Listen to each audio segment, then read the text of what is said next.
Damai sejahtera Allah yang melampaui segala akal, kiranya menyertai hati dan pikiran saudara sekalian di dalam nama Tuhan kita, Yesus Kristus. Amin. Shalom, salam sejahtera, sahabat Delima yang terkasih dimanapun berada. Firman Tuhan yang akan menyapa kita pada hari ini tertulis dalam Yesaya pasal yang ke-38 ayat yang ke-19. Demikian dikatakan, tetapi hanyalah orang yang hidup, dialah yang mengucap syukur kepadamu. Seperti aku pada hari ini, seorang bapa memberitahukan kesetiaanmu kepada anak-anaknya. Demikian firman Tuhan. Bapak Ibu Saudara, suatu hari seorang yang kaya melihat seorang yang miskin dan berkata, syukur, saya tidak miskin. Terima kasih Tuhan, Engkau telah menyempurnakan hidup saya dengan segala sesuatu yang ada padaku. Lalu orang miskin melihat seorang pengemis dan berkata, syukur, saya tidak mengemis walaupun saya miskin. Terima kasih Tuhan, Engkau masih mencukupkan hidupku. Lalu si pengemis melihat orang yang sakit. Lalu dia berkata, syukur, saya masih sehat, belum sakit seperti mereka yang tidak bisa lagi berbuat apa-apa. Terima kasih Tuhan, Engkau memberikan kesehatan kepadaku. Lalu orang sakit melihat temannya keluar dari rumah sakit dan dimasukkan ke mobil jenazah.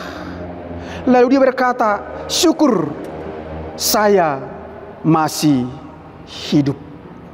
Terima kasih Tuhan, Engkau masih memberikan kepadaku kesempatan sampai dengan hari ini. Rasa syukur itu yang berantai tadi, dari orang kaya ke orang miskin, seorang pengemis, seorang yang sakit, sampai kepada orang mati. Berhenti di mana? Di orang mati, karena tidak lagi berbuat apa-apa.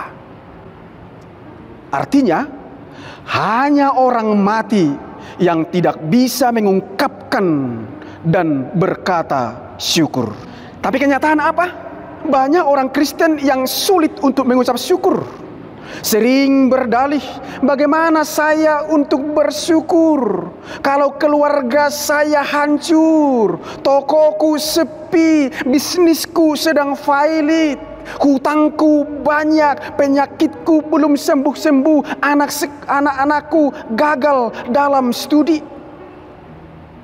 Seringkali baru bersyukur ketika mengalami mujizat, berkat dan pertolongan dari Tuhan. Itu pun kalau iya. Tapi ada lagi yang ironis. Sudah berada dalam zona nyaman pun malah melupakan Tuhan. Hidup susah, mengeluh. Hidup senang, kurang ini, kurang itu. Kapan bersyukurnya? Hal inilah yang hendak diingatkan oleh firman Tuhan pada saat ini. Inilah kesaksian yang keluar dari mulut Raja Hizkia yang mengatakan, orang yang hidup dialah yang mengucap syukur kepadamu. Artinya setiap orang yang hidup wajib mengungkapkan rasa syukur kepada Tuhan. Dengan kata lain, hanya orang yang mati baru berhenti mengucap syukur. Lebih jelas dikatakan dalam Yesaya pasal 38 ayat yang ke-18, sebab dunia orang mati tidak dapat mengucap syukur kepadamu, dan maut tidak dapat memuji-muji Engkau. Orang-orang yang turun ke dalam liang kubur tidak menanti-nanti akan kesetiaan-Mu. Pemazmur juga mengingatkan, biarlah segala yang bernapas memuji-muji Tuhan. Mazmur 150 ayat yang ke-6. Hizkia mengucap syukur kepada Tuhan bukan semata-mata karena dia telah disembuhkan dari sakitnya, atau karena anugerah Tuhan yang memberikan bonus memperpanjang umurnya 15 tahun. Kalau kita baca itu dari Yesaya pasal 38 ayat yang ke-5. Tetapi karena apa? Karena tidak ada lagi alasan untuk tidak mengucap syukur. Lalu Bapak Ibu, mengapa kita harus mengucap syukur? Yang pertama, karena dengan bersyukur jalan hidup akan lancar. Sesulit apapun pekerjaan, kalau kita lakukan dengan ikhlas, dengan rasa syukur, maka akan terasa ringan. Dan segampang apapun pekerjaan, kalau kita sudah terlebih dahulu mengeluh, maka akan semakin berat. Yang kedua, mengapa kita harus bersyukur? Karena bersyukur akan membuat kita merasa bahagia. Ingat, orang yang bahagia belum tentu mau bersyukur, tetapi orang yang bersyukur pasti telah dan akan merasakan kebahagiaan.